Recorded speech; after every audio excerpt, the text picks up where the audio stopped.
Conta do Estado do Rio Grande do Norte. E não me lembrou, a equipe, o grupo completou curso de especialização em educação permanente e saúde, em nome da nossa escola. A gente agradece a sua participação conosco, o atendimento ao nosso chamado. Muito obrigada, viu? Bom, gente, hoje a gente está dando continuidade, estamos no segundo dia do nosso segundo encontro presencial do curso de especialização em educação permanente e saúde, e hoje iniciamos um dia com uma mesa temática chamada Educação Permanente e Saúde em Ação no Trabalho, Processo de Trabalho e Saúde. Então, muito obrigada mais uma vez, fique à vontade, professor. Obrigado. Bom dia a todas vocês, todos. Ao Ricardo, que é colega aqui também da Rede Unida. Grande abraço. Eu agradeço o convite. Felizmente não pude viajar para estar aí com vocês, mas vamos tentar discutir aqui algumas questões que eu acho que poderiam ser interessantes para pensar o processo de trabalho e saúde, e especialmente porque ele é muito dinâmico, muda muito, e, inclusive, a pandemia ela vai impactar o processo de trabalho e saúde em alguns aspectos, que eu acho importante. Mas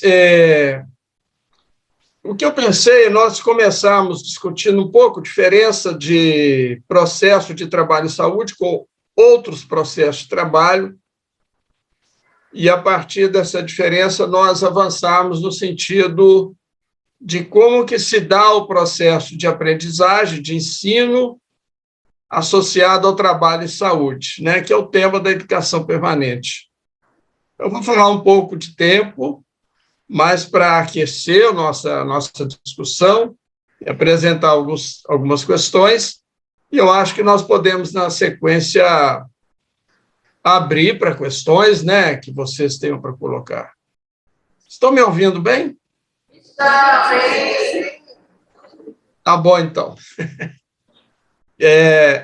Eu vou passar aqui rapidamente 2 minutos, é um fragmento do filme do Chaplin, Tempos Modernos. E depois eu vou aproveitar desse pequeno filme para conversar um pouco sobre o trabalho.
Deu para ouvir o som normalmente? Ah, tá bom. Então, vejam bem, o que esse filme ele fala para a gente sobre processos de trabalho, né? Vocês viram um processo de trabalho serializado, automático, autômato, né? Ou seja, um processo de trabalho ali que a gente vai ver no processo industrial, onde tudo é comandado, ou seja, o ritmo, os movimentos e o tempo, ele é comandado pela máquina. E a possibilidade do Chaplin, no caso aí, que é um operário, um trabalhador, poder criar qualquer coisa dentro daquele processo de trabalho que ele tem, é praticamente nula. Né? Os tempos e movimentos são definidos pela máquina e o ritmo da máquina. E isso é tão intenso que o corpo dele é engolido pela máquina. Né? A máquina, inclusive, engole o seu corpo, absorve o seu corpo, e ele depois vira um autômato. Tudo que ele vê, ele está condicionado àqueles movimentos que ele foi fazendo durante aquele processo de trabalho. Pois muito bem.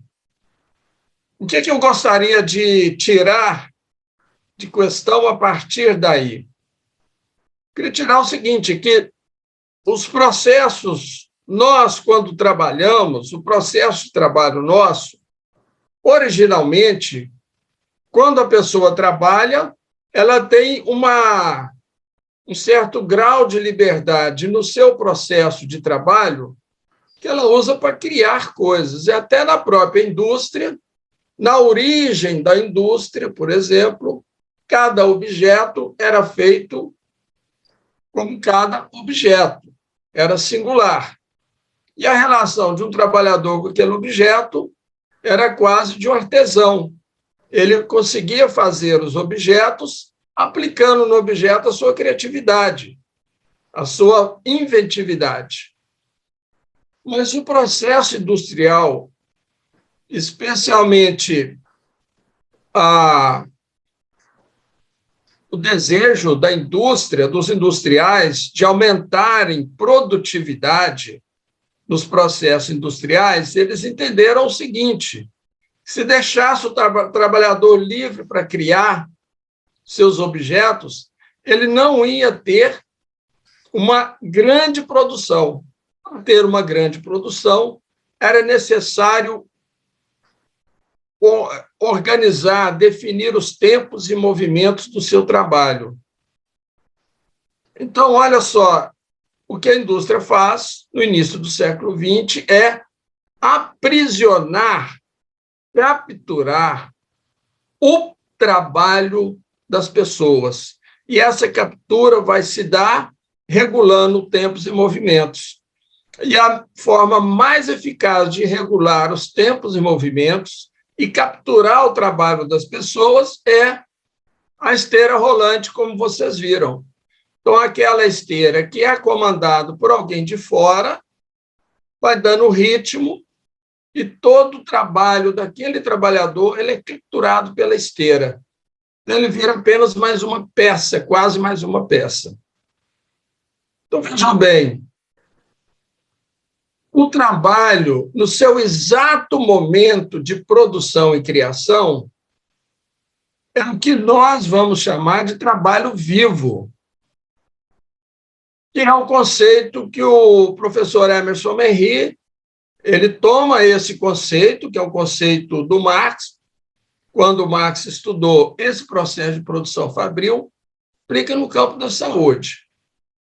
Até no campo da indústria, o processo de trabalho, inicialmente, era um processo de trabalho mais livre, quase artesanal, como eu falei para vocês.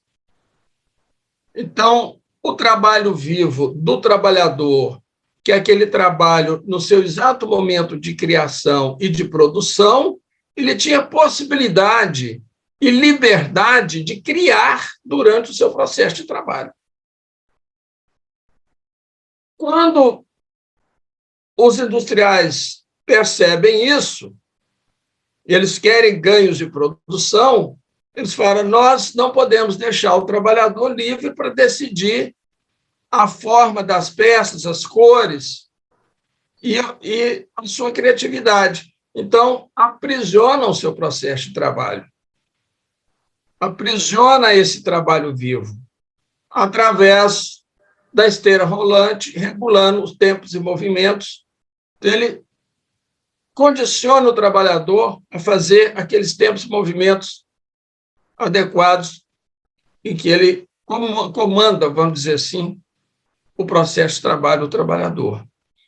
Então, gente, essa ideia, esse é um processo de trabalho que se organiza na indústria, mas a indústria exporta esse conceito para os outros campos, inclusive para as políticas sociais, inclusive para a política de saúde. Então, essa ideia, só que na saúde tem uma questão. Na saúde, o trabalho que nós realizamos, ele é o tempo inteiro relacional. É sempre o trabalho de uma pessoa com outra, não é? Enfermeiro, médico, dentista, assistente social, psicólogo, agente comunitário de saúde, técnico de enfermagem, é sempre na relação entre pessoas. Isso é uma primeira característica. Por ser um trabalho fortemente centrado na relação entre sujeitos, em que o que você produz, ele é consumido no exato momento que você produz um curativo, um procedimento, uma orientação, uma consulta, aquilo é na relação com o outro, com o usuário, e nessa relação que o usuário consome aquilo naquele exato momento. Então, o trabalho em saúde ele é centrado nesse trabalho vivo. Então, é muito importante entender o que é trabalho vivo, que é esse trabalho no seu exato momento de criação, certo? De produção. Que é muito parecido com a educação também. Por exemplo, nesse exato momento agora, o que eu faço, o meu trabalho vivo é esse trabalho de falar, gesticular, me relacionar, pensar com vocês, na relação com vocês. Então, esse é o trabalho vivo, ou seja, o trabalho que se dá em ato. Então, na saúde, essa captura total do trabalho vivo que a gente viu no processo industrial, na saúde, ele é muito mais difícil. Ele ocorre também na saúde através de várias possibilidades de regulação do trabalho, do processo de trabalho, mas no momento em que o trabalhador ou a trabalhadora está na relação com o usuário, esse momento singular, na relação assistencial ali, esse processo de trabalho, quem comanda é o trabalhador. Isso é uma diferença fundamental. Por mais que existam dispositivos de captura, vamos dizer assim, aprisionamento do processo de trabalho, vai ter sempre uma possibilidade de criar, de criação, porque o processo de trabalho em saúde, pela sua característica específica, ele é autogovernado pelo trabalhador. Existe um razoável grau de liberdade para o trabalhador no exercício do seu processo de trabalho no cotidiano. Vou dar um exemplo. Acolhimento, por exemplo. Acolhimento é a principal diretriz do Programa Nacional de Humanização, por exemplo. Vamos supor que a Secretaria de Saúde resolve implantar acolhimento, e vai implantar acolhimento na rede inteira. Na verdade, quando o trabalhador está com o usuário no processo assistencial, ele vai fazer acolhimento se o acolhimento para ele for algo que foi incorporado por ele. Se o acolhimento é algo que ele considera importante. e que ele incorporou. O que é o incorporar, gente? Incorporar, a própria palavra já fala, é fazer parte do seu corpo. Se o acolhimento é parte do meu corpo, parte da minha carne, ou seja, ele está incorporado em mim, eu faço acolhimento. Mas se não está incorporado, eu posso até falar que é acolhimento, mas acaba fazendo outras coisas, fazendo uma triagem, fazendo outras coisas que não é aquele acolhimento que a gente diz, da escuta qualificada, do compromisso com o usuário, do compromisso com a resolutividade, acompanhamento dos projetos terapêuticos, etc. E tal. Então, o que eu estou dizendo? Naquele momento do trabalhador com o usuário, quem decide se terá acolhimento não é a norma, a regra, é ele, é o trabalhador. Então, o que eu estou dizendo, o processo de trabalho na saúde, ele tem enormes diferenças do processo de trabalho nos outros segmentos, como indústria, e é por isso que as teorias de administração organizadas olhando para a indústria não servem para ser aplicadas aqui. Aqui nós temos esse componente importante, que o processo, repetindo, o processo de trabalho em saúde, ao fim e ao cabo, ele o trabalhador tem um razoável autogoverno e liberdade no exercício profissional, no seu processo de trabalho. Porque ele é sempre relacional. É na relação de uns trabalhadores com outros, o trabalho é sempre em rede, e é na relação com o usuário. Esse é o primeiro aspecto importante, certo? Isso significa que projetos que você vai implantar no campo da saúde, novas rotinas de serviço, novos protocolos, acolhimento, programação da família, etc. Esses projetos, eles requerem uma pactuação interna com os profissionais, requerem que os projetos, suas diretrizes, sejam incorporadas pelos profissionais, para que isso seja, de fato, executado. Esse é um detalhe importante. Explorando um pouco mais esse incorporar, quando nós falamos que o incorporar significa fazer parte do seu corpo, eu estou dizendo o seguinte, eu estou entrando no conceito de subjetividade. Ou seja, o exercício, o trabalho em saúde é um trabalho em que ele vai contar sempre, evidentemente, com um componente que é um componente da formação, da experiência, dos instrumentos que a gente utiliza nesse processo de trabalho, eu diria um componente do aprendizado que nós temos formal das profissões e das técnicas, etc. Mas ele vai encontrar com outro componente, que é o modo como cada trabalhador e trabalhadora significa o que é cuidar em saúde. Com cada trabalhador e trabalhadora significa o que é usuário, o que é o cuidado, o que é produzir cuidado e trabalhar com cuidado. O modo como cada um significa esse mundo do cuidado que está em torno dele, é que nós vamos chamar de subjetividade. Ou seja, é algo que está projetado, incorporado em cada um. E a subjetividade, ela é produzida na nossa relação com o mundo, nas nossas experiências de vida. É a partir daí que nós vamos formando uma ideia desse mundo que nós estamos, significando esse mundo. E, da mesma forma, interagindo com esse mundo. Então, isso é muito importante. Porque, como eu disse, do acolhimento.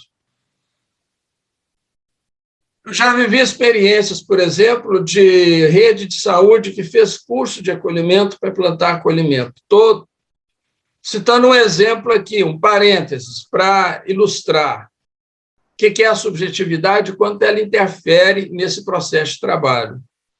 Então, eu participei, teve um curso de acolhimento, a secretaria deu o curso de acolhimento, todo mundo fez o curso de acolhimento, aprendeu tudo sobre acolhimento. Passou 6 meses, voltando lá, o pessoal da gestão veio falar comigo, professor, todo mundo fez o curso de acolhimento, sabe o que é processo de trabalho, sabe o que é acolhimento, mas você vai na rede, as pessoas estão fazendo triagem, estão se relacionando com o usuário de uma forma administrativa, sumária e tudo mais. Então, o que existe entre o conhecimento e a prática? É que eu estou dizendo, o processo de trabalho tem 2 componentes. Um que é cognitivo, é do saber técnico. Todo mundo é inteligente, todo mundo tem. O outro que é essa subjetividade, a forma que significa o usuário, significa o mundo do cuidado e que vai, eu diria assim, agenciar as suas práticas. Direcionar as suas práticas, no certo sentido, no certo jeito de fazer. Então, o que acontecia? Os trabalhadores aprenderam tudo de acolhimento, mas a sua subjetividade permanecia a mesma anteriormente, ou seja, eles não modificaram o seu modo de significar o usuário, o cuidado, e reorganizar o seu processo de trabalho para acolher as pessoas. Então, o que nós vamos entender é o seguinte, como eu falei que a subjetividade ela se forma a partir das nossas experiências que nós vivemos a cada dia, elas vão interferindo na gente e vão fazendo com que a gente dê sentido para tudo que a gente está vendo. Certo? Então, a nossa subjetividade ela é dinâmica. Ela muda a partir das experiências que nós vamos tendo todo dia. E nós temos experiências nos encontros que a gente tem todos os dias. Encontro com usuários, encontro com colegas trabalhadores, encontro com pessoas da comunidade, e esses encontros vão interferindo em mim de alguma forma. Ou seja, eu tenho sentimentos quando encontro com os outros. Mas ter sentimentos bons, um usuário que eu gosto, um senhor que eu associo com experiências boas que eu gosto, colegas de trabalho que me ajudam, que cooperam, que são solidários, que eu gosto. Isso me faz um enorme bem. Esses encontros produzem em nós, todo dia, alegria. Eu estou usando aqui algumas palavras que são, por exemplo, de um filósofo, Spinoza, que nos ensinou muito sobre essas coisas, como que a nossa subjetividade se modifica. Ora, quando eu sinto alegria por encontrar um colega de trabalho que é cooperativo, solidário, encontrar um usuário que eu gosto, as pessoas da comunidade que eu chego lá, me oferecem um cafezinho, me acolhem nas suas casas, eu sinto alegria, a minha potência de agir ela é aumentada. Eu fico mais feliz, produzo mais, relaciono mais com as pessoas, eu fico num estado de ânimo muito legal. Mas o inverso também é verdadeiro. Se eu encontro colegas de trabalho com os quais eu tenho uma tensão na relação com ele, a relação não rola bem. Encontro usuários que eu não gosto, que eu tenho repulsa, que eu tenho nojo, que eu tenho qualquer coisa com eles. Isso acontece na vida cotidiana. Eu encontro pessoas da comunidade também que não se dão bem. Então, esses maus encontros produzem tristeza. E essa produção de alegria ou tristeza ela é automática. Eu não digo, vou ficar alegre e fico alegre, ou vou ficar triste e fico triste. Eu simplesmente fico a partir do encontro. É um efeito que esses encontros têm em mim. E a tristeza reduz a nossa potência de agir, reduz a nossa potência vital. Eu fico no estado de ânimo para baixo, vamos dizer assim. Reduz minha potência de trabalho, né? O que eu estou dizendo aqui, portanto, são efeitos, e isso são, portanto, efeitos que vão modificar na minha subjetividade. E nós vamos, nos encontros que temos cotidianamente, nós vamos sofrendo modulações do nosso estado, né, de estar no mundo, mais potentes, com maior potência de agir e de cuidar, ou com menor potência de agir e de cuidar. Vamos sofrendo essas modulações. Então, eu diria o seguinte, que o cotidiano do nosso serviço, nosso corpo vai aprendendo o tempo inteiro, são novos conhecimentos sobre as pessoas, relações com as pessoas o tempo inteiro, que vão modificando a nossa subjetividade. Eu posso, no mesmo dia, ter bons encontros, você ficar feliz, em estado de ânimo legal, produzir bem, e no mesmo dia ter maus encontros, outros maus encontros em outro momento, e reduzir essa minha potência de cuidar. Então, eu diria que, ao invés de subjetividade, que parece algo que é estático, né, nós vivemos um permanente processo de subjetivação. O que é a subjetivação? É a mudança da subjetividade. Então, vejam bem que coisa interessante. Voltando ao exemplo do acolhimento.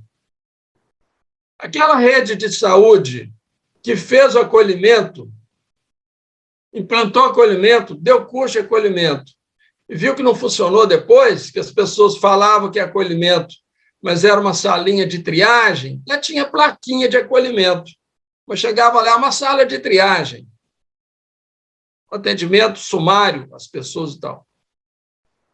O que aconteceu aí? Houve um processo educativo em que as pessoas aprenderam tudo sobre acolhimento. Então, o processo educativo atuou de forma excelente sobre a cognição. Cognição é o aprendizado técnico. Foi perfeito. Mas o processo educativo não conseguiu operar no plano da subjetividade, ou seja, não conseguiu disparar nas pessoas um processo de subjetivação que pudesse mudar a sua subjetividade e elas incorporarem novos sentidos para o que é o usuário, o que é o cuidado, o que é o processo de cuidado. Como elas não mudaram a sua subjetividade, continuaram presas ao sentido antigo que elas tinham do usuário. Então, não conseguiram acolher. Ou seja, nós estamos sempre operando com dois componentes no trabalho em saúde. Um cognitivo, técnico, estruturado, que é necessário, obviamente. E outro que é o subjetivo, o processo de subjetivação que nós temos. E essa subjetividade que se forma em nós também é igualmente importante para você atuar com o usuário, operar com ele, manejar os casos, se relacionar e tudo mais. Vou dar um exemplo. Vou dar um exemplo, gente, um exemplo extremo, que está no texto que eu escrevi, que se chama Trabalho Criativo, uma análise do serviço de saúde a partir dos conceitos de servidão e liberdade. Esse exemplo, eu vou dar um exemplo que eu vivi. numa rede de saúde, em situação de educação permanente, a gente utilizava relatos das equipes de casos complexos, casos extremos, para analisar, e esses relatos das equipes eram o insumo para o processo de aprendizagem naquele momento de educação permanente nosso, entendeu? Então, já estou falando da educação permanente, estou dando exemplo. Estou dando exemplo, né? Então, vejam bem, uma equipe super cuidadora, super acolhedora, tudo que eu estou falando de acolhimento a equipe tinha, certo? E o relato que a equipe trouxe para nós, numa das sessões, diria assim, de educação permanente, era uma sessão com toda a rede de saúde, eram em torno de 60 pessoas, coordenadores, gerentes, etc. E aí, a gente se dividia em 4 grupos. Então, num desses grupos, o que a equipe trouxe foi o seguinte relato: nós cuidamos de uma senhora de 82 anos, que tem um filho aí por volta de 57 anos, tá? E os dois são sozinhos no mundo e tal, então é a senhora e o filho, e ele com um leve déficit cognitivo, mas que não impedia ele de ter uma vida absolutamente normal e ter críticas sobre tudo que acontecia na vida dele. Então, a equipe cuidava dos dois. Um certo momento, a equipe soube que os dois levavam uma vida de casal, mãe e filho. Levavam uma vida de casal. Diante dessa informação, a equipe se desorganizou no cuidado àquelas pessoas, a mãe e filho. Se desorganizou. E a equipe, então, não conseguiu mais cuidar deles. Mas, ao não conseguir cuidar, porque a equipe se viu diante de uma situação que mãe e filho tinham uma relação de casal, ao não conseguir cuidar, a equipe entrou em crise, porque eles eram cuidadores e acolhedores. E, diante da informação, não conseguia cuidar. Então, eles se viram numa situação de conflito tão grande que eles não suportavam. E veio, então, para a nossa sessão de educação permanente, uma situação de trabalho e de cuidado, e de enorme dificuldade da equipe. E veio para a nossa sessão de educação permanente. Tá? E não vou entrar em debate sobre o mérito, obviamente. Mas qual é a questão aí? A questão é que um pensamento sobre como as pessoas devem organizar a sua vida no mundo, um pensamento sobre como as pessoas devem organizar suas relações, esse pensamento que é agenciado pela norma da cultura, da moral, da religião, dos hábitos, da história de cada um, fez com que a equipe fizesse um julgamento e uma condenação sumária dessas duas pessoas. Instituir uma punição a elas, não cuidar. Tudo isso inconscientemente. Não tinham consciência disso. Estou dizendo, portanto, quem falou isso? Quem mencionou isso? É o componente técnico, racional, cognitivo do seu processo de trabalho? Não. É o componente da sua subjetividade. A sua subjetividade estava instituída com certos valores e não suportou conviver com essa situação. Então, olha só, o processo de subjetivação ele requer que você coloque, num primeiro plano, o significado, o sentido que você dá a uma vida humana. No primeiro plano, aquele corpo que sofre e aquele corpo que chega pedindo ajuda, pedindo para ser atendido, pedindo para ser assistido, pedindo para ser acolhido. Não é? A forma como as pessoas organizam a sua vida no mundo é uma questão das pessoas e deve ser, sobretudo, respeitado, né? Como profissionais. Então, eu estou dizendo o seguinte, que o processo de formação de nova subjetividade é um processo em que você vai se desprender de certos valores que aprisionam em determinados núcleos, ou da moral, da religião, ou da lei, ou normas que regulem a vida das pessoas, né? Então, o processo de subjetivação é mais difícil do que o de cognição, que significa nós lidarmos com essas questões que estão em nós mesmos, né? Então, como você vai, então, operar? Eu dei aqui um exemplo extremo, gente, que aconteceu e que está publicado nesse texto que eu publiquei, né? Trabalho criativo, chama o texto. Uma análise a partir do conceito de servidão e liberdade, que eu vou discutir. A equipe está presa na servidão, né? A certos valores culturais, etc. Então, ela não consegue operar um processo de trabalho criativo. Porque o processo de trabalho criativo só é possível com alto grau de liberdade. É essa discussão que o texto vai fazer. Então, citei o exemplo que está publicado. Agora, cotidianamente, no serviço de saúde, isso pode acontecer com diferentes grupos populacionais, né?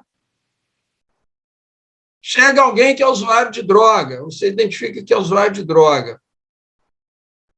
Eventualmente, as pessoas atribuem um valor à vida dele menor do que a outras vidas. Então, o cuidado a eles vai ser um cuidado também de menor intensidade que o cuidado de outras vidas. Isso é subjetividade, ou seja, a minha subjetividade informa que o usuário de droga tem um valor de vida menor do que outras vidas. A mudança do serviço, a qualificação do serviço, o processo de educação. Qual é o dispositivo para mudar essa situação toda? A educação. Mas não é qualquer educação, educação permanente. Mas não é qualquer educação permanente também. Porque aí a educação precisa operar os dois componentes no seu processo educativo. Um componente da cognição, o aprendizado técnico, obviamente, e o componente da subjetivação.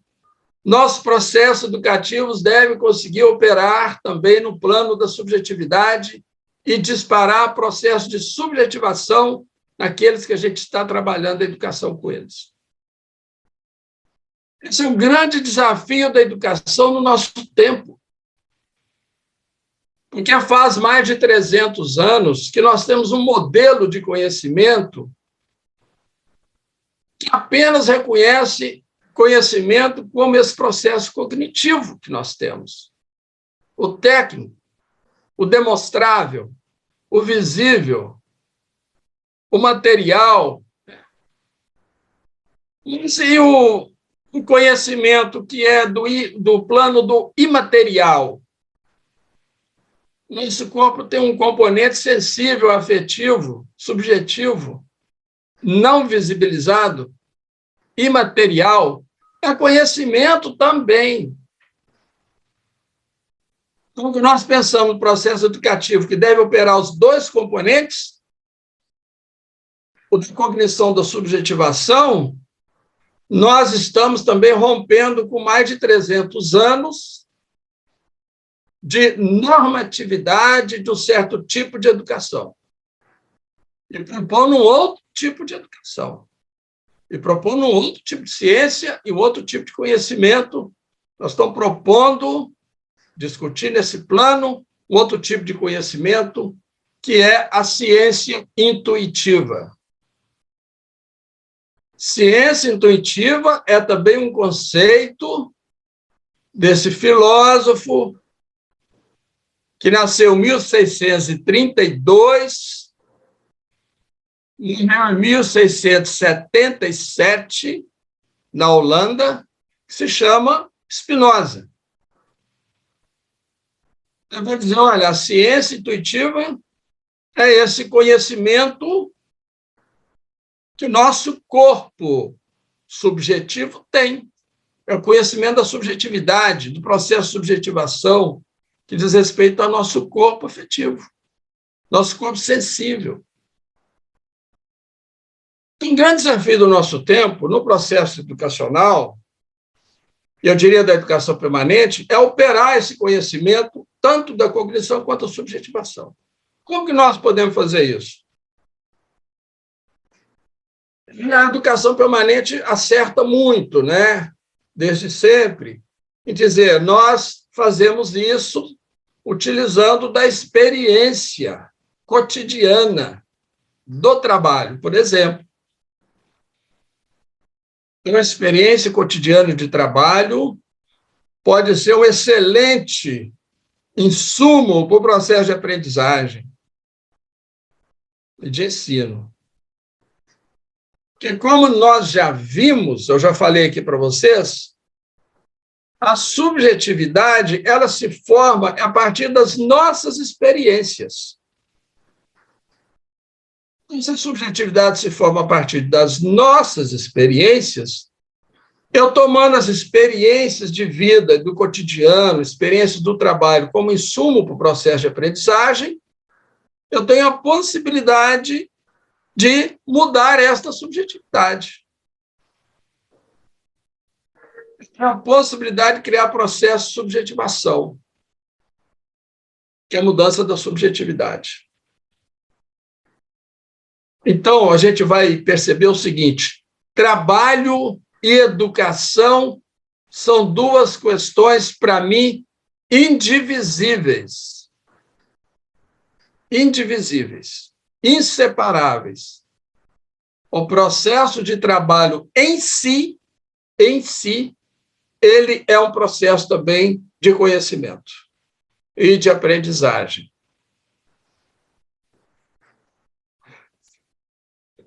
Um texto que eu fiz que se chama Unidade de Produção, vai por aí, Unidade de Produção do Cuidado, é também uma unidade de produção pedagógica. Ou seja, no seu lugar de trabalho, você está numa situação de trabalho, ao mesmo tempo, você está numa situação de aprendizagem, mesmo que a grande maioria dos trabalhadores não saibam disto. Mas, ao trabalhar, eles estão aprendendo. Isso é incrível. O trabalho tem enorme potência de ensinar e ensinar coisas novas. E o trabalhador de saúde, quando livre no seu processo de trabalho, tem um enorme potencial de aprender novas coisas, produzir novos conhecimentos, que é incrível. E o trabalhador, muitas vezes, não sabe disso, mas ele está no seu trabalho aprendendo, ensinando. Então, evidentemente, às vezes a gente chega de fora e vai obter a narrativa dos trabalhadores, você vê o quanto de conhecimento novo que eles produziram. Uma outra experiência que eu tive nesse sentido foi muito interessante. A gente resolveu fazer uma pesquisa com agentes comunitários de saúde, o trabalho do agente comunitário de saúde na pandemia. Aqui onde eu estou, na Universidade Federal Fluminense, aqui em Niterói. Então, eu reuni alguns alunos, curso de graduação de saúde, mais alguns alunos de pós, e resolvemos fazer oficinas, fazer roda de conversa com agente comunitário de saúde. Ficamos 4 meses com um encontro por semana, de 2 horas, virtual, porque foi ainda no tempo quente da pandemia, e obtendo narrativa deles sobre o seu trabalho durante a pandemia. A gente sentava, a roda aqui na tela do computador, né, obviamente, e a gente perguntava para ele, o que é seu trabalho? Você se relaciona com o usuário à distância, o que vocês fizeram e tudo mais. E as narrativas deles vinham trazendo cada coisa incrível de invenções que eles foram fazendo para se comunicar com o usuário, dar assistência, fazer a escuta desse usuário, orientar o usuário, orientar a vizinhança, essas coisas todas. Eles não se davam conta que eles estavam criando coisas novas, criando conhecimento novo, prática nova. Se davam conta disso. Quando a gente veio obter as narrativas, a gente foi analisando com eles e viu tanto que eles criaram coisas novas na pandemia. Agência Comunitária de Saúde. E essas narrativas, quer dizer, essas experiências, viraram um livro. Foi publicado agora pela editora Rede Unida, que é um livro Experiências de Trabalho na Pandemia de Covid-19. Pode ser baixado gratuitamente, inclusive. Fazer um pequeno comercial aqui da editora, a editora nossa, pequeno comercial. Pode entrar no site da editora, você vai no Google e coloca lá experiências de trabalho na pandemia de Covid-19, editora Rede Unida, o próprio Google já vai trazer, pode baixar gratuitamente. O editor-chefe da editora é Alcindo Ferla, que é o que conduz esse trabalho aí de publicação nosso. Mas, então, estou dizendo para vocês que muitas vezes o trabalhador não sabe, né? Mas quando ele tem essa componente criativo, ele está mais livre, ele também produz conhecimento. Então, eu estava voltando aqui ao tema, né? Eu estava dizendo que, então, a educação permanente ela tem a potência para criar, nos processos educativos, trabalhar os 2 componentes. O cognitivo, que é o conhecimento técnico, e o subjetivo, que é disparar processo de subjetivação através das experiências. Então, se nós tomamos as experiências cotidianas como nosso insumo de aprendizagem para análise, para discussão, como a gente fez com aquele caso que eu citei, mas outros muitos casos, isso aí se torna também um processo de aprendizagem muito rico, e eu acho que aí sim, aí você tem a possibilidade de mudar as subjetividades, né? Criar um processo de subjetivação e realmente a possibilidade que trabalhadoras, trabalhadores têm, nós todos, né?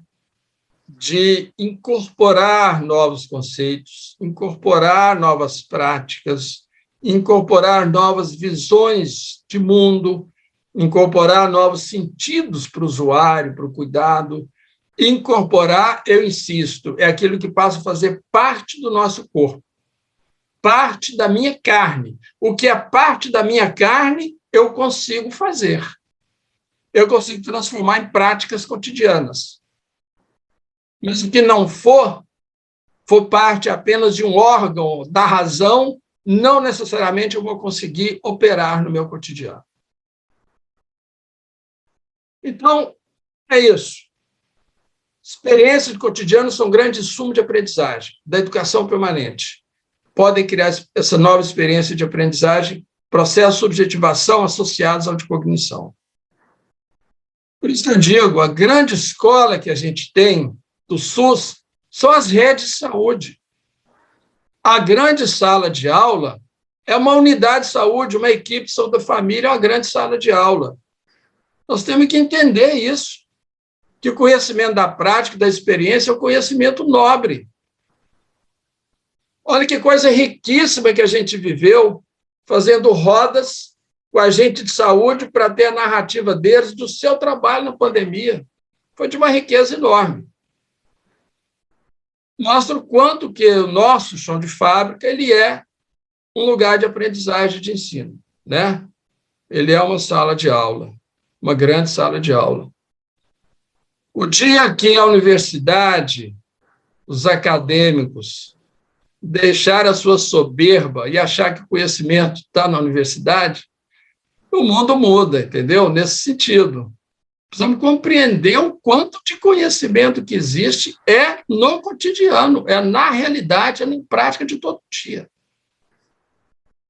É porque, como eu falei, o modelo de conhecimento fundado no século XVII persevera até hoje como modelo, ele, inclusive, está esgotado. Nós temos que reconhecer essa questão, né, como uma questão importante. E é verdade, gente. Veja na pandemia, o quanto de pesquisa foi feita na pandemia. O grande conhecimento, o grande aprendizado que nós tivemos na pandemia foram com os usuários que adoeceram, usuários que eventualmente faleceram, os trabalhadores que enfrentaram, se contaminaram, muitos deles morreram. O grande conhecimento sobre a pandemia veio das unidades hospitalares, das comunidades, do serviço de referência territorial, fazendo todo o esforço para proteger a população. Foi daí que veio o grande conhecimento. Né? Então, precisamos reconhecer isso. Né? Gente, eu acho que, bom, as reflexões iniciais que eu gostaria de fazer seriam essas, e já são quase 10 horas. Talvez eu possa abrir aí para questões, né, que vocês tenham. Acho que eu já falei muito. Nós temos aqui uma mistura muito boa de profissionais de diversas áreas, da Secretaria do Estado, temos colegas que são mais antigos do serviço, outros recém-chegados aqui no serviço, com menos de um ano ainda trabalhando conosco, então acho que tem uma mistura muito potente aqui para que a gente possa ouvir-los também. Bom, segundo o pessoal pensa, eu posso falar aqui rapidamente. Pode. Vamos pensando em algumas questões, gente, mas só rapidamente sobre a pandemia, né? Porque a pandemia ela foi um evento muito grande magnitude, e mexeu com toda a nossa vida, a vida de todo mundo, né? Com as políticas, e muita mudança vai haver ainda decorrente da pandemia. Mas uma que já começa a haver é o uso mais intensivo de telecuidado, né? Teleacolhimento, acesso remoto aos usuários, né? Inclusive na atenção básica. E o que nós já observamos em alguns lugares, por exemplo, que altera os processos de trabalho, é o uso, a jornada de trabalho híbrida. Então, alguns lugares que começam a usar de forma mais intensiva essas tecnologias de acesso remoto aos usuários, começam também a reorganizar a jornada de trabalho de algumas equipes como jornada híbrida, dividida entre o trabalho presencial, visita domiciliar, dividido com o trabalho de acesso remoto a esses pacientes. Né?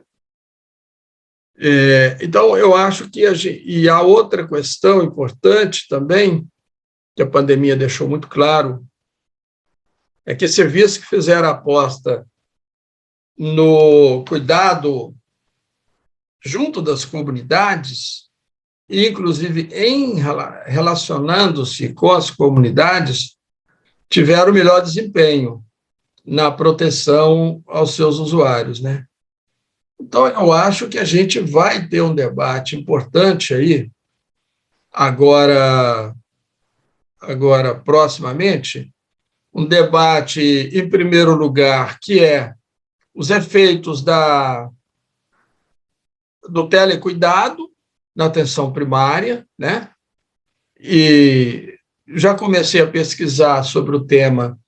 Enfim, o telecuidado na atenção primária, evidentemente que ele é benéfico. Esse relato, por exemplo, dos agentes comunitários de saúde, do seu trabalho junto aos usuários, no momento em que ninguém podia sair de casa, aquele momento mais difícil da pandemia, eles utilizaram de acesso remoto aos usuários, usando o aplicativo WhatsApp, por exemplo. Todo mundo usou isso na atenção primária, né? Mas eles usaram intensivamente, fazendo escuta dos usuários, orientação dos usuários, até leitura, né? Tira foto aí do exame, deixa eu ver o que você tem que fazer, coisas do tipo. Isso deixava o usuário mais em paz, mais tranquilo, mais orientado e em condições de se proteger melhor, né? Alguém que está mais bem orientado, informado, se protege melhor. E tem também sistemas mais completos, né? Com plataforma dedicada, aplicativo de alta adesão da população, como, por exemplo, conheço o caso de Recife, o programa Atende em Casa, né? Então, a gente vai fazer um debate proximamente sobre isso, porque esse tema realmente é um tema importante e a gente tem que ver o que ele é que ele é benéfico, mas ele pode não ser benéfico. Depende da forma como se utilizar, como tudo que a gente faz, né? Então, acho que esse é um debate importante estar colocado. E outro debate importante estar colocado também é nós potencializarmos mais o serviço de referência territorial. Acho que a pandemia mostrou isso, quanto são importantes. Então, a gente tem feito uma discussão importante sobre cuidados intermediários, que é o cuidado que está situado entre a atenção primária e a atenção hospitalar. E tem experiências, o Ricardo conhece a experiência da Itália, por exemplo, de cuidados intermediários, hospital comunitário. A gente chegou a fazer um piloto aqui em Niterói,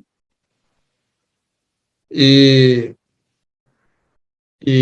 essa é uma questão importante, ou seja, o que se discute é mudar um pouco o conceito de atenção primária, ampliar o escopo da atenção primária para leitos referenciados territorialmente, mas leitos operando principalmente com tecnologias leves, reabilitação e recuperação de pacientes crônicos sob cuidado da atenção primária que eventualmente agudizam.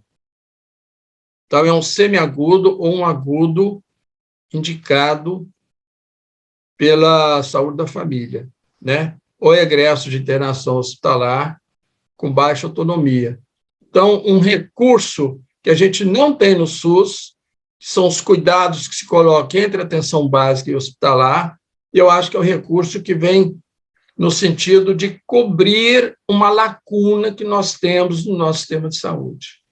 E pode ser importantíssimo, deixando a atenção básica muito mais robusta, muito mais resolutiva, em condições de realmente fazer o que a gente sempre falou que ela devia fazer, ela nunca conseguiu, que é coordenar a rede de cuidados, né? Então, são mudanças estruturais importantes, que eu acho que a pandemia nos pede mudança, e pede mudança significativa no próximo período. A cronicidade na população, que já vinha aumentando em função do envelhecimento da população, ela vai aumentar muito, já está aumentando muito com sequelas de Covid, e o nosso sistema de saúde precisa estar pronto para atender essa alta cronicidade da população, né? E aí nós temos que criar soluções novas, mudar o nosso sistema. Esses dois dispositivos, eu diria, tanto de telecuidado quanto de cuidados intermediários, são dispositivos extremamente potentes, eu acho, e que vão alterar, de alguma forma, obviamente, os processos de trabalho, né? Sobre cuidados intermediários também, gente, tem um livro publicado pela editora Rede Unida, tá? A gente organizou um livro com essa experiência de Niterói, chama-se, se for no Google também vocês encontram, Cuidados Intermediários e Rede de Atenção à Saúde, editora Rede Unida. Vocês encontram lá, pode ser baixado gratuitamente. Tem essa discussão também, que eu acho que é uma discussão que está colocada na ordem do dia.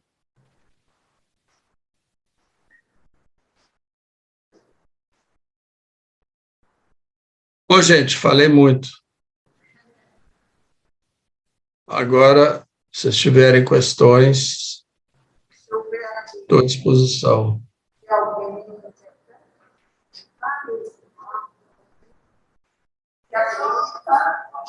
Tem uma colega aqui que vai vir até aqui, porque o som está na câmera.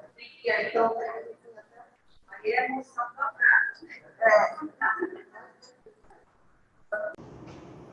Bom dia, professor. Bom dia, professores.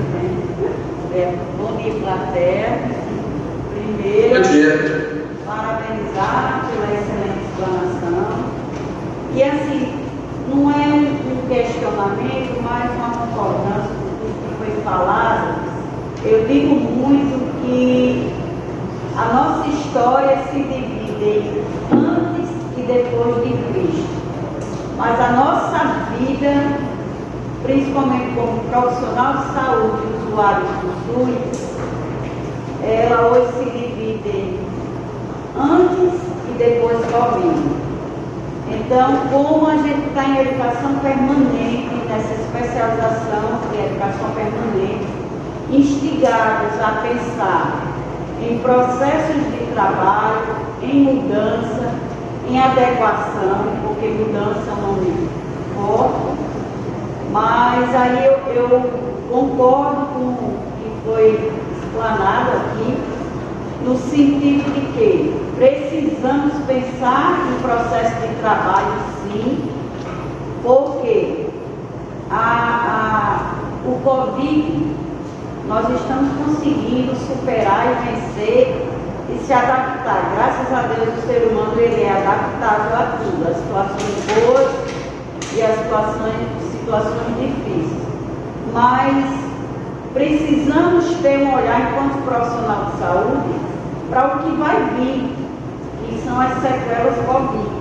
Nós já temos uma população com doenças crônicas, num percentual alto, e aí precisamos ter esse olhar e começar a estudar e a pensar nas demandas que vão vir, nos transtornos mental, na demência, que a gente já vê pessoas com, inclusive eu acho que eu já vi também, os sintomas do Covid relacionados a questões mentais, ansiedade, o distanciamento, o isolamento. Então a gente precisa ter um olhar diferenciado, tanto para o usuário como para o profissional de saúde e para essas novas demandas.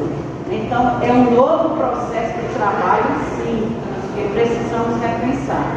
Então, só para complementar e dizer que eu saio também gratificada com a sua fala.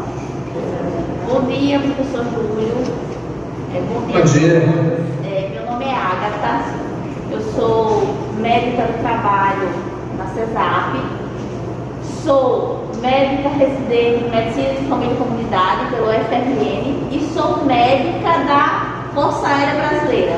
Então, eu trabalho em 3 esferas diferentes, mas na sua explanação, minha cabeça girou assim, eu consigo entender e perceber que são 3 situações diferentes, mas em todas, essa relação e essa subjetivação faz toda a diferença no dia a dia, no plantão, na relação residente-processo de trabalho na unidade de saúde, na relação de médica que trabalha dentro do hospital.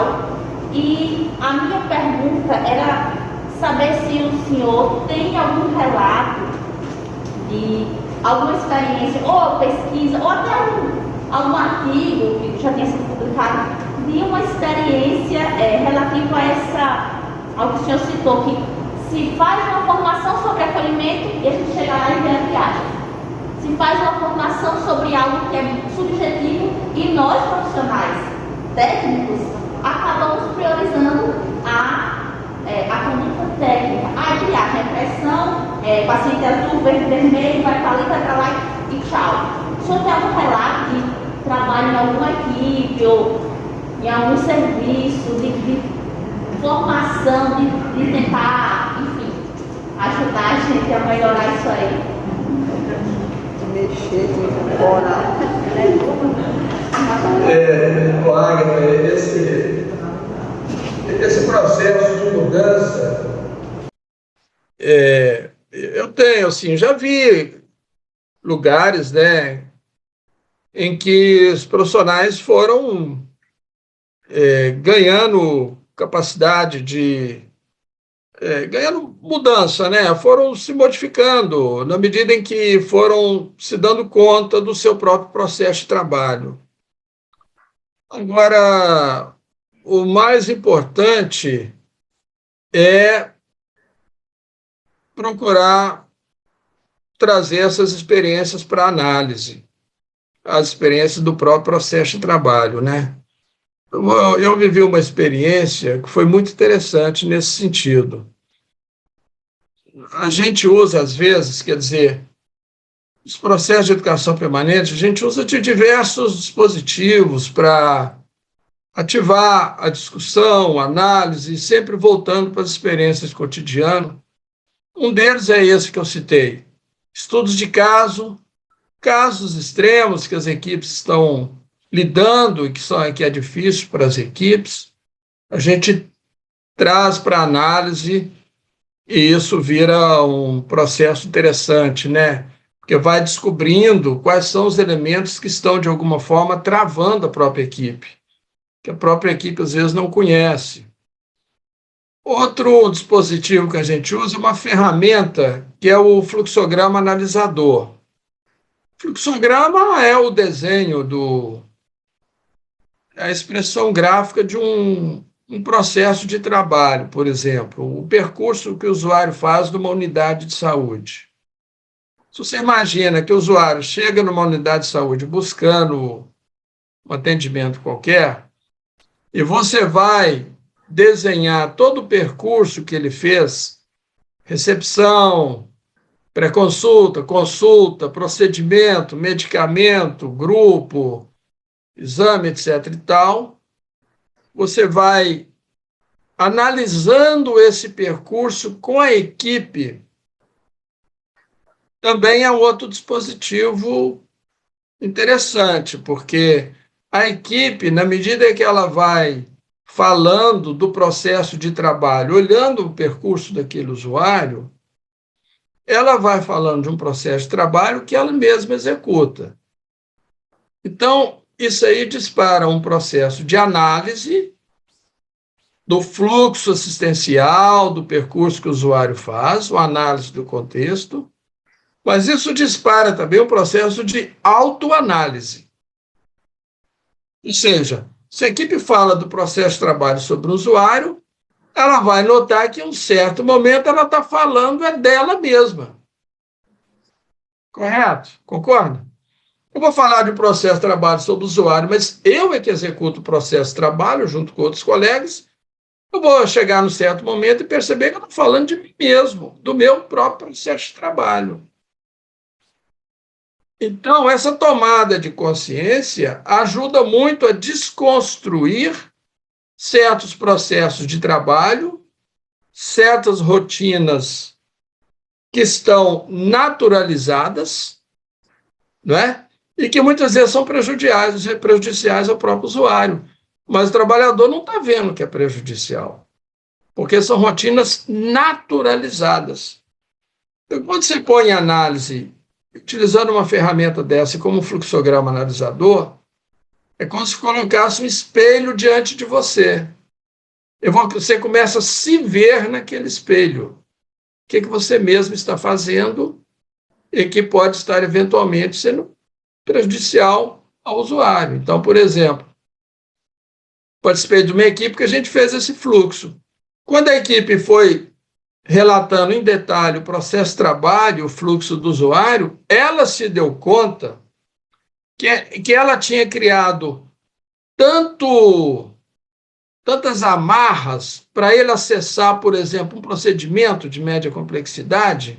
O caminho que o usuário tinha que fazer era tão tortuoso, tanta burocracia, tanto papel, tantas pessoas, tantas filas, que fazer um procedimento era um sacrifício enorme para quem já estava doente e em sofrimento. Ela se deu conta nisso na oficina, fazendo análise desse percurso. Quer dizer, ela se enxergou ali. Essa equipe se reuniu e mudou o protocolo, para você ter uma ideia. Mudou a rotina, mudou o acesso. A partir do momento que ela enxergou que o acesso que ela fez era extremamente... ia criando obstáculos, né, na verdade, de acesso ao próprio usuário. Agora, então, o processo de autoanálise é isso, né? Ele não é fácil de ser feito. Por isso, muitas vezes, precisa de alguém estar estimulando, vendo junto, uma ferramenta dessa, como o fluxograma analisador, que te ajuda a se perceber. Porque, olha só, Agatha, o processo de trabalho, a gente vai no cotidiano naturalizando as práticas. Quando a gente naturaliza, significa que aquilo para a gente virou o normal. Eu faço todo dia, está naturalizado, eu não tenho nenhuma crítica sobre aquela prática, entendeu? É como você mesmo relatou. Sou médica, tenho enfermeira e tal, então o negócio do nosso dia a dia é o seguinte, o usuário chega, eu faço assim, faço assado, encaminho e tal, e pronto. Esse é o nosso cotidiano. A gente naturaliza isso. Parar para analisar isso não é fácil.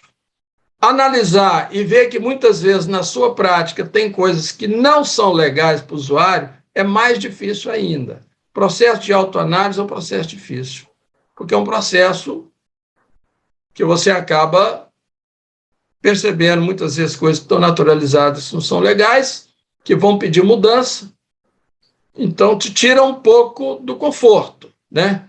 O conforto é continuar fazendo tudo no automático, isso é um conforto, território seguro. Então, mas eu vivi essa experiência, por exemplo, que está relatada, inclusive, esse é um capítulo de um livro, e está relatado no livro que a gente publicou. Esse... Hã?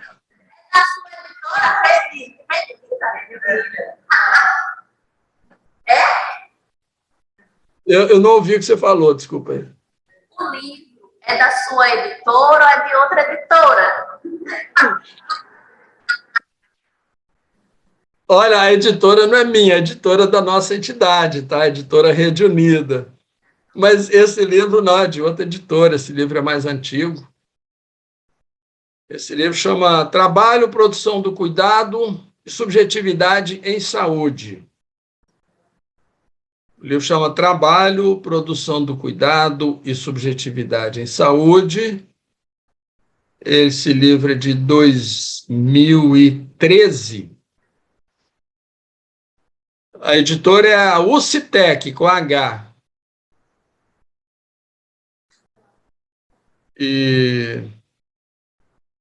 Mas você encontra esse capítulo no Google, tá?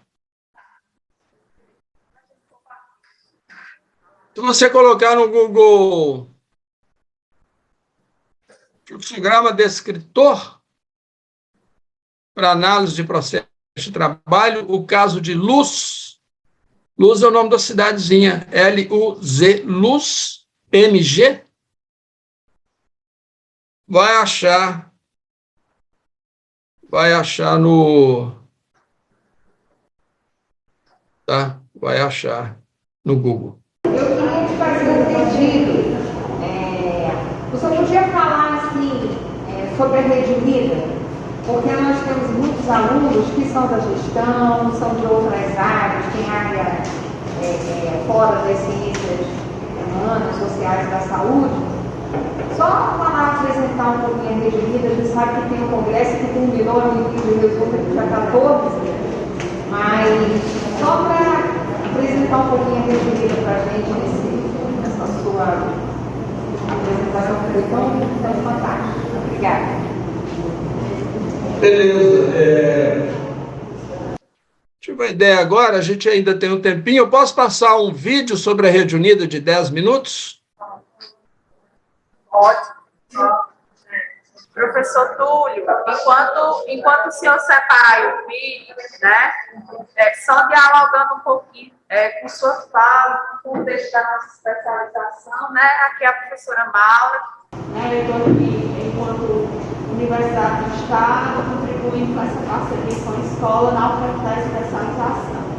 E aí, o professor Túlio trouxe um conjunto de questões sobre o tema do trabalho em saúde, a produção do cuidado e como o processo de análise, de auto-reflexão e a própria educação permanente que está provocando pode ressignificar esse contexto, implicando os sujeitos, né, fazendo com que o trabalho em saúde seja um trabalho colaborativo, né, implicado e de autoprodução na medida que a gente produz esses recursos no território. Então, o material que o professor Túlio acabou de falar da ferramenta do fluxograma. Então, lá naquela biblioteca de vocês vão encontrar, inclusive, parte desses textos que o professor citou, tá? Então, a nossa formação, ela traz muito esse referencial teórico, né? Se ancorando em algumas dessas perspectivas do trabalho em saúde. Então, a gente já tem esse material lá disponível. E aí, professor Túlio, esse encontro presencial, a gente mostra exatamente a reflexão sobre o trabalho em saúde, o processo de trabalho em saúde.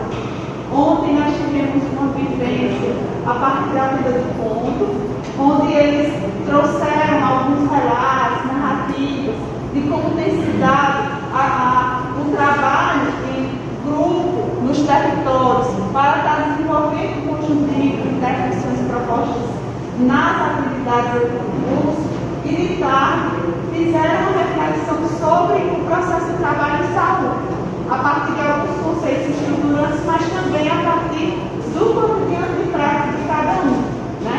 Para a atividade de hoje à tarde, nós vamos ter uma oficina sobre planejamento de saúde, olhando para esse planejo que é um trabalhador que está lá nos núcleos de educação permanente. E aqui nós temos a maior parte dos participantes são atores que estão inseridos em hospitais, nos núcleos de educação permanente, em regionais de saúde, nos núcleos de educação permanente, na própria escola de saúde pública ou na Secretaria de Estado, né? E aí a ideia, de fato, é que ao longo desse processo formativo eles possam desenvolver um conjunto de microintervenções e no final a gente tem aí um projeto de intervenção estruturado, mas que é um processo que acaba envolvendo outros atores do serviço e vai estar provocando, né, essas reflexões, essas mudanças e ressignificação de prática. Então, a gente agradece bastante suas contribuições. Eu estava bem prestando atenção, eles estavam muito atentos, escrevendo, provocado, alguns não falaram, né? Mas certamente a ressonância desse movimento de hoje, de manhã à tarde, a gente vai ter isso nos subgrupos, porque são 3 grupos tutoriais, né? A Maria Rita, que acabou de provocar que fosse compartilhar um pouco sobre a Rede Liga, para, inclusive, incentivar a adesão e participação dos atores, é uma de nossas tutoras, são 3 tutoras, né?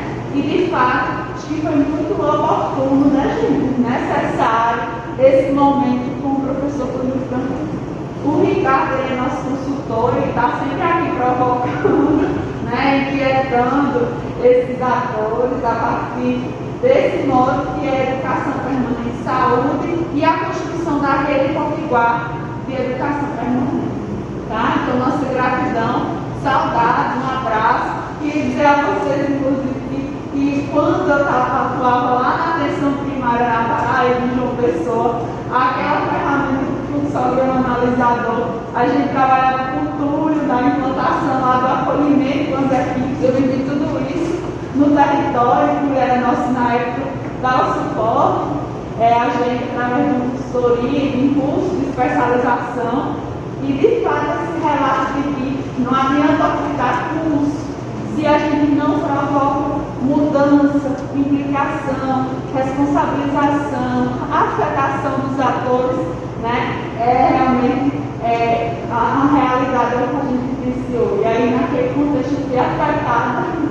e aonde a gente sai passando, a gente vai dialogando, por exemplo, sobre essa ferramenta tão necessária, né? Como é? E é isso que a gente quer. Do acolhimento. E a ideia desse curso é isso, a gente provocar em cada um de vocês, né, essa implicação, essa inquietação para que a gente possa ser agentes transformadores nos ambientes de trabalho onde cada um vai ser. Gratidão e saudades a eles. Oi, Maura, muito feliz em te ver, parabéns pelo trabalho que vocês estão fazendo aí.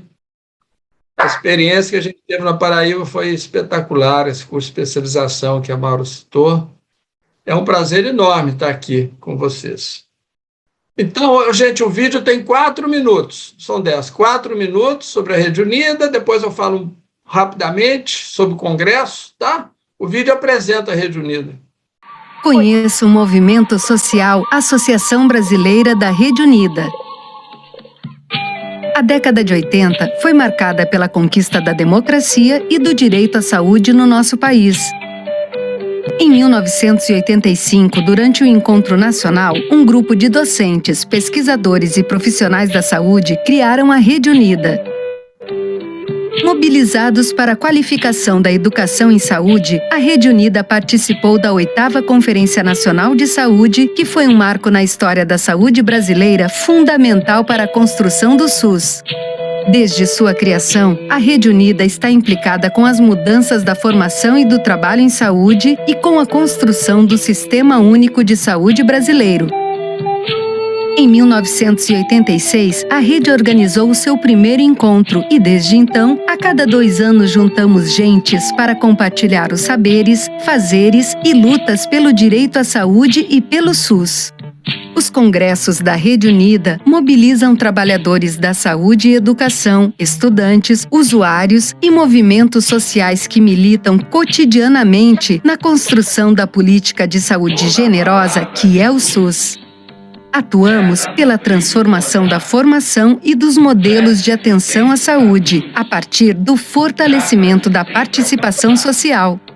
Estamos implicados com mudança e articulação das políticas de saúde e educação e na construção de redes produtoras de vida, de delicadeza, de igualdade, de equidade e de pluralidade. Nossa luta sempre será em defesa da democracia e do SUS. A Rede Unida é uma associação científica e movimento social que reúne coletivos plurais na defesa das políticas de saúde universais e equitativas. Nosso compromisso é com a renovação permanente da educação e desenvolvimento em saúde, com forte participação social, contribuindo para o desenvolvimento da ciência, a melhoria da qualidade de vida e para o exercício da cidadania.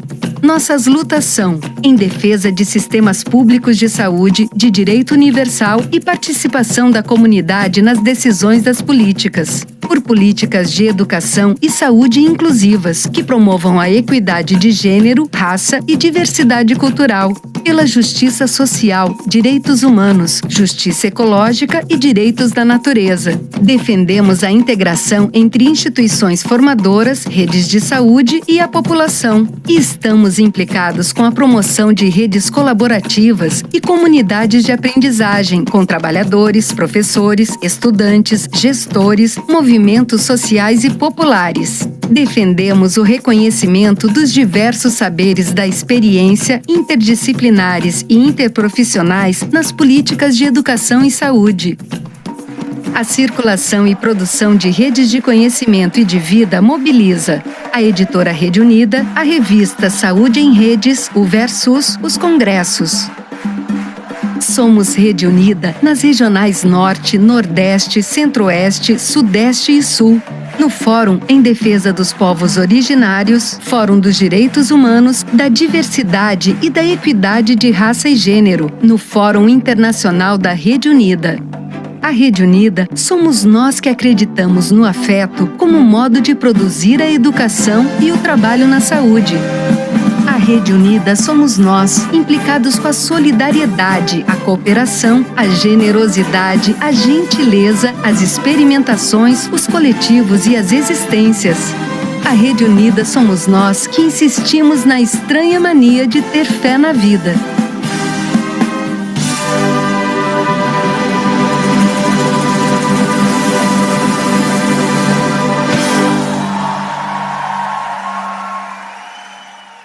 isso é uma apresentação da Rede Unida, esse movimento existe há 35 anos, é uma entidade científica, mas vocês veem que é um conceito de ciência bastante diferente, né? E nós realizamos um congresso a cada 2 anos, tá? Então, o último congresso foi em Niterói, 2020, final de 2020, foi um congresso virtual, em função da pandemia, primeiro virtual que a gente realiza. E agora a gente vai ter o 15º Congresso Internacional da Rede Unida, que vai ser 16 a 19 de junho, na cidade de Vitória, Espírito Santo, e vai ser um congresso híbrido, também em função da pandemia. Parte dele vai ser virtual e parte presencial. A gente deu uma opção para as pessoas que vão apresentar trabalho virtual ou presencial. Então, e nos nossos congressos a gente tem apresentação de trabalhos, que são pesquisas que estão sendo realizadas, experiências de rede, experiências de trabalho, e temos também debates sobre as questões importantes aí relacionadas à saúde, educação e ao mundo, né, em geral, defesa da vida, que são grandes debates, e a gente é um congresso internacional, nós temos relação com vários núcleos. A Rede Unida hoje é uma entidade internacional, e nós temos vários núcleos na América Latina, na Itália, que é um trabalho mais antigo, e outros países da Europa. E o congresso nosso ele será transmitido pela TV Rede Unida. Se for no YouTube, digitar TV Rede Unida, vocês vão ver lá uma enormidade de debates, palestras, seminários, eventos que a gente realizou, que está tudo gravado lá no canal do YouTube, para consumo aí de discussões de vários temas. Bom, é isso. Não sei se faltou alguma coisa. Professor, não faltou nada, né? Quanto mais tempo, mais esperemos outras oportunidades para estarmos juntos, quem sabe até com a sua presença aqui física realmente, né? Eu quero agradecer em nome aqui da escola, em nome do nosso próprio curso aqui da coordenação do curso de especialização em educação permanente e saúde, e dar um tchau, até breve, sucesso e muita saúde. E grata pela contribuição que foi hoje pela manhã. Certo? Então, muito obrigada. Fique à vontade.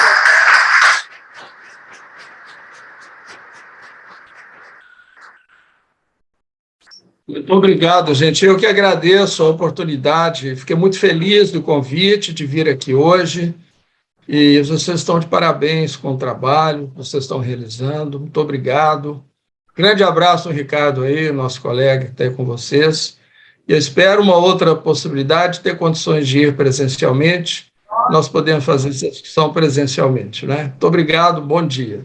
Bom dia, professor. Obrigada. Pessoal, tchau.